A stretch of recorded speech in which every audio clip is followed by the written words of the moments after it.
Burger సింపుల్గా మనం ఇంట్లోనే తయారు చేసుకుందామండి.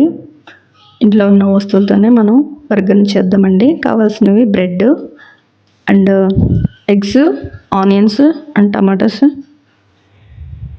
చిల్లీ పౌడర్, సాల్ట్, ఆయిల్ అండి, కొంచెం పసుపు, కొంచెం టమాటా సాస్, వైట్ సాస్, ఉల్లిపాయలని పొట్టు తీసి శుభ్రంగా సన్నగా చక్రాల్లాగా కట్ చేసుకోవాలండి.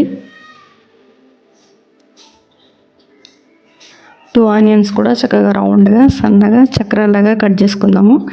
కట్ చేసుకుని వీటిని పక్కన పెట్టేసి ఆ తర్వాత 2 టమాటోస్ కూడా తీసుకుని వాటిని కూడా రౌండ్గా చక్రాల టైప్లో సన్నగా కట్ చేసుకుందామండి. కట్ చేసుకున్న పక్కన పెడదాము. కొంచెం కరివేపాకు తీసుకుని దాన్ని కూడా సన్నగా తరిగి పక్కన పెడదామండి. తర్వాత స్టవ్ వెలిగించి ప్యాన్ పెడదామండి.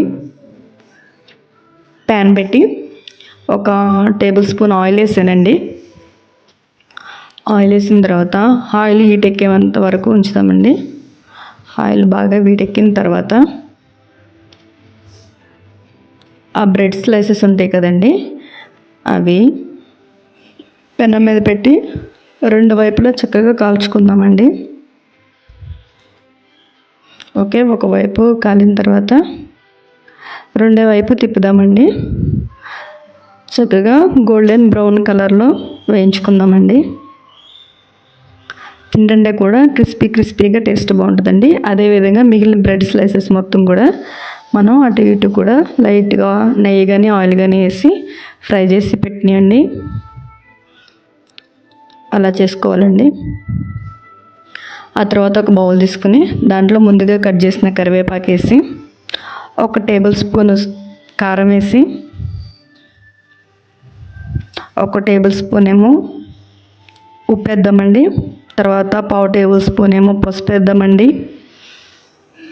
ఎగ్ని కూడా బీట్ చేసి ఎగ్ వేసేద్దామండి. 2 ఎగ్స్ని కూడా బీట్ చేసేసేద్దామండి దానిలో.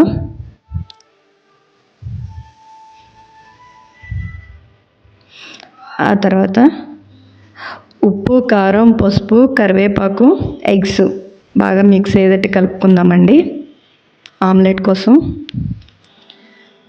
ఆ తర్వాత స్టవ్ మీద పెనం పెట్టి ఇందాక బ్రెడ్ కాల్చిన ఆయిల్ ఉంది కదండి, దానిలో ఇంకొక టేబుల్ స్పూన్ ఆయిల్ వేద్దామండి. ఆయిల్ వేడెక్కేదాకా ఉందామండి. ఆయిల్ వేడెక్కిన తర్వాత మనం ముందుగా కలిపి పెట్టుకున్న గుడ్లు మిశ్రమం ఉంది కదండి, అది ఆ పెనంలో అట్టులాగా పోయాలండి. అట్టులాగా పోసిన తర్వాత మొత్తం స్ప్రెడ్ అయ్యేటట్టు చూసుకోవాలండి. ఆమ్లెట్ చుట్టూ మొత్తం స్ప్రెడ్ అయ్యేటట్టు చూసి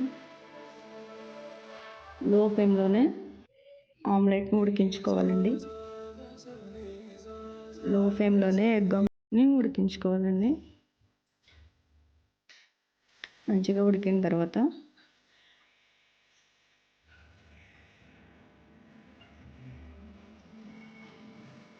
నిదానంగా మగ్గితే చక్కగా నీట్గా మొత్తం కుక్ అవుతుందండి.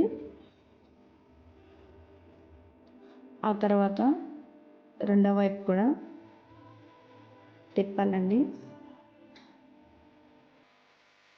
చూసారు కదా ఎగ్ ఆమ్లెట్ ఎంత బాగా కుక్ అయిందో.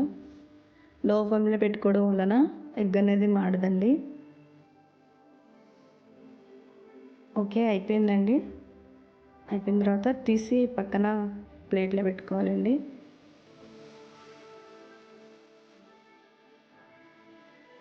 ఆ తర్వాత స్టవ్ ఆఫ్ చేసేసి ఆ ఎగ్ ఆమ్లెట్ని నేను 4 ముక్కలుగా కట్ చేశానండి. కట్ చేసి ఆ పక్కన పెట్టానండి. తర్వాత చిన్న ప్లేట్ తీసుకున్నానండి.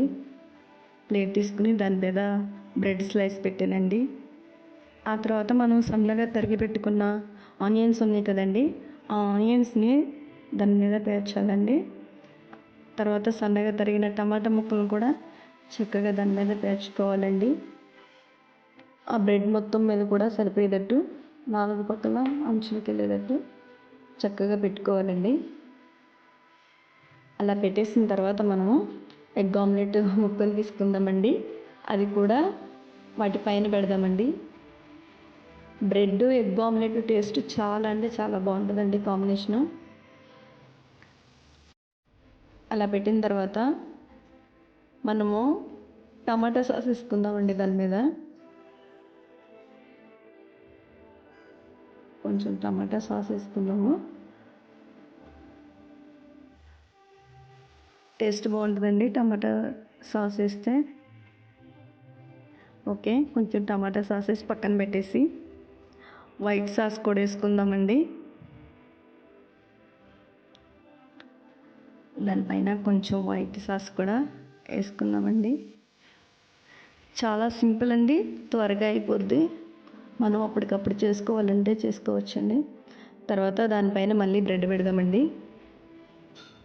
బ్రెడ్ పెట్టేసి మళ్ళీ సన్నగా తరిగిన ఆనియన్స్ మళ్ళీ దానిపైన పెడదామండి. సేమ్ అండి ఇందాక చేసిన ప్రాసెస్ లాగానే. ఓకే,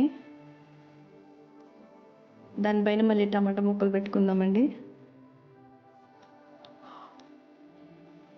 పచ్చి ఆనియన్స్ టమాటాలు కూడా చాలా మంచిదండి ఆరోగ్యానికి.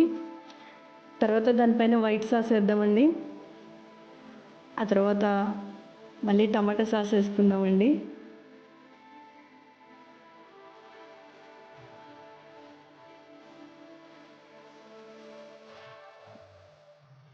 టమాటా సాస్ కూడా వేసిన తర్వాత మళ్ళీ కూడా ఎగ్ ఉంది కదండి, ఎగ్ ఆమ్లెట్ తీసుకొని ఆ మిగిలిన పీసులు కూడా వేసేద్దామండి. 2 పీసెస్ వేసానండి నేను. 2 పీసెస్ వేసిన తర్వాత దానిపైన మళ్ళీ బ్రెడ్ పెడదామండి. ఓకే, ఇలా 2 లేయర్స్ అయితే సరిపోతాయండి పిల్లలు చక్కగా తినడానికి. ఇలా 2 లేయర్స్గా వేసుకుని పెడితే బర్గర్ రెడీ. సింపుల్గా త్వరగా చేసుకోవచ్చండి మనం ఇంట్లోనే. టేస్టీగా ఉంటుంది, బాగుంటుందండి.